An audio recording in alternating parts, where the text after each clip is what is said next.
Celui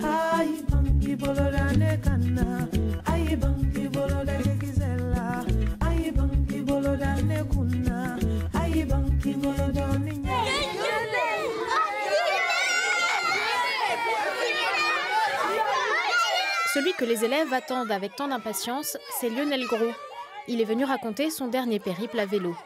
Il a traversé l'Afrique avec 10 cyclistes au Normand l'automne dernier. Ce matin, les élèves voyagent un peu avec lui et Hermine, une autre raideuse. Ils écoutent attentivement toutes les histoires, la vie dans les villages, le campement, les paysages. J'emmène des équipiers pendant 2 mois et demi sur des terres inconnues, la Namibie, la Zambie, la Tanzanie. Chaque jour, il faut prendre des dizaines de décisions. C'est itinérant. Qu'est-ce que ça veut dire itinérant ? Itinérant dans ce cas, ça veut dire 3780 km à vélo à travers la Namibie, la Zambie et la Tanzanie, sur la route, la piste, avec la chaleur et la pluie.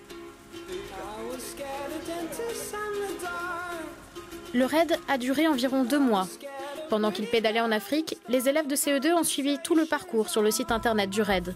Ils ont régulièrement écrit des messages d'encouragement aux cyclistes. En classe, ils étudient la géographie de l'Afrique, la faune, la culture et même la sécurité routière. On voit leur motivation et puis il y a un côté concret qui est vraiment bien pour eux. Combien de kilomètres avez-vous parcouru? Avez-vous rencontré des animaux sauvages? Au coucher du soleil, on est allé sur un plan d'eau et donc on a vu, on va dire, une trentaine d'éléphants, donc avec les femelles, les mâles et les éléphantaux qui s'abreuvaient, donc qui buvaient et qui se lavaient.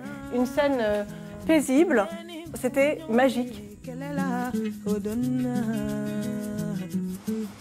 Qu'est-ce qui t'a le plus marqué pendant le voyage?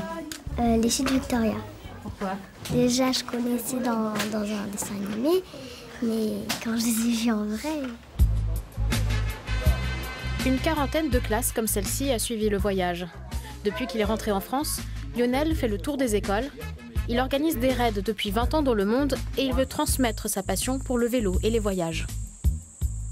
On m'a donné l'envie de découvrir des pays à travers des reportages, à travers des gens que j'ai lus.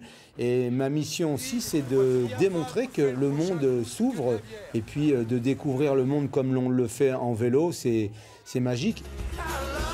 Les équipiers ont accompli un exploit sportif, mais ça ne s'arrête pas là.